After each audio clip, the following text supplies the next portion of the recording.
So Elizabeth Warren is out there and she is concerned about the future of America and its economy. And so she has a plan to attempt to save corporations from themselves. And if that seems a bit crazy of a thing to say, especially in a time when corporations seem to be doing quite well, their taxes are dropping really fast, corporate profits are going up, not wages or anything like that, but the corporate profits are certainly going up. Remember what happened in the Great Recession a little bit more than a decade ago. Sometimes what's good for corporations in the short run is not necessarily good for them in the long run, and coincidentally, it's not good for America in either case.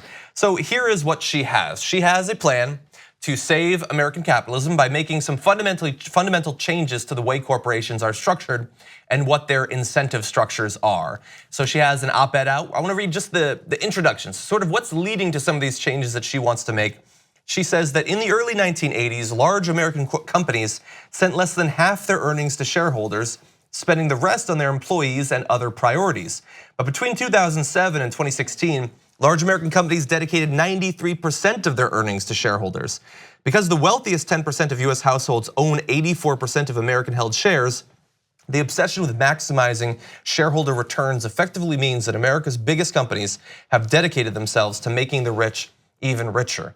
So this is not like, it's not like before in the 80s and earlier, shareholders were just searching their pockets for change and they couldn't find anything. It was that they were becoming wealthy while American workers were also being enriched, at least somewhat. That was gone by the mid to late 1980s, and so that is what is leading her to want to make some of these changes. I think that makes a ton of sense. I've always heard the phrase, it's okay for the rich to get richer as long as everybody gets richer with them, and that is completely stopped. I mean, wages are stagnating, and I think the whole heart of Warren's plan, which I think we'll get more into, but it is essentially to make sure that some of that wealth does go to more people than just like 8 dudes. Yeah, exactly, yes.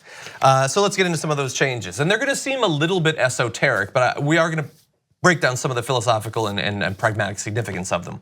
So she says that corporations with more than $1 billion in annual revenue, which is a small number of corporations, but a large percentage of the employers and economic activity generated, would be required to get a federal corporate charter. The new charter requires corporate directors to consider the interests of all major corporate stakeholders, not only shareholders in company decisions. So in effect, the response that corporations very often have to concerns about their activity, one of the ones that pops into my head is energy companies and the polluting that they do and things like that. This is also true for some pharmaceuticals, coal companies, things like that, is that they have got to maximize profits for their shareholders, which is their legal obligation that they have to do.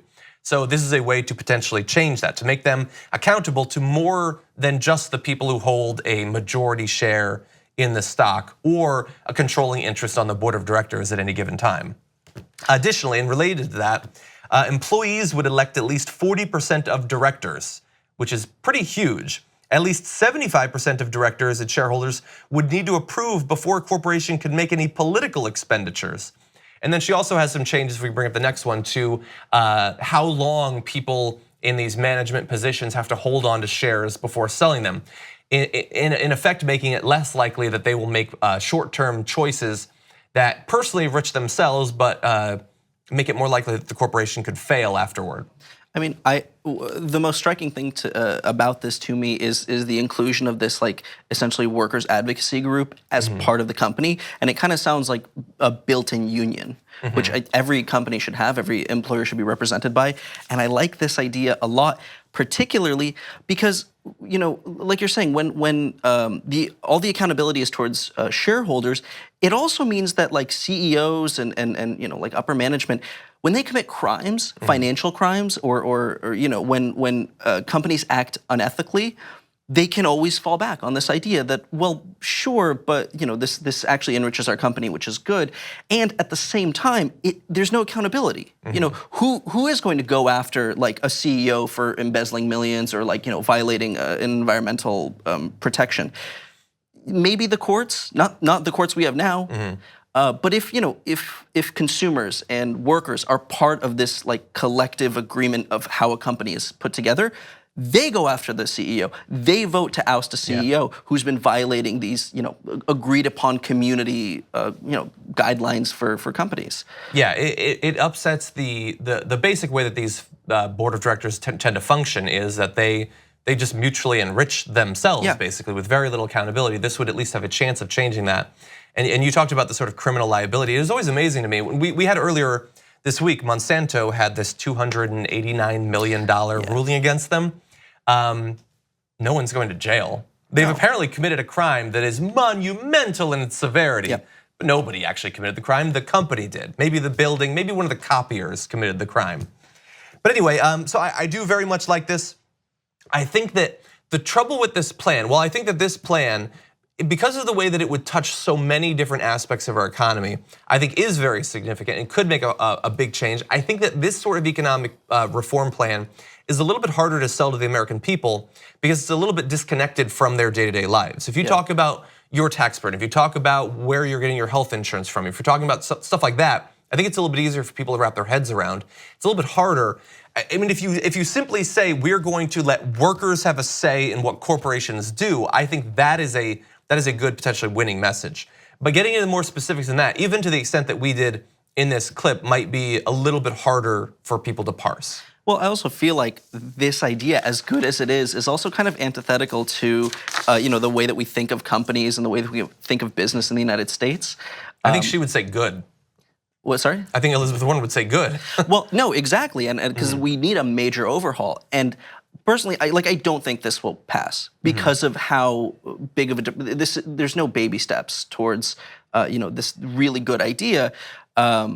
But the fact that it's being put out there and the fact that we can start to try to explain stuff like this, in the article, I read that Germany does a very similar thing, and it goes incredibly well for them. Yeah. Their businesses are thriving and operating ethically. I hear it works very well in communist Japan. This is for the Fox and Friends viewers. But I'm into the idea not so much because I think it'll become policy, but because we can start to change how we think of business in the United States. Yeah, and that is long overdue because we're talking about changes that happened 4 decades ago, and we're just now starting to think about maybe addressing some of them. Thank you so much for watching this video from The Damage Report. Please don't forget to like the video and also to subscribe to the channel so that you get notified as soon as new videos become available. To hear even more about both this topic and other issues not being covered nearly enough by the mainstream media, you're gonna wanna tune in every morning to our full hour-long show. That's at 12 p.m. Eastern, 9 a.m. Pacific, available on the TYT Network channel on YouTube TV.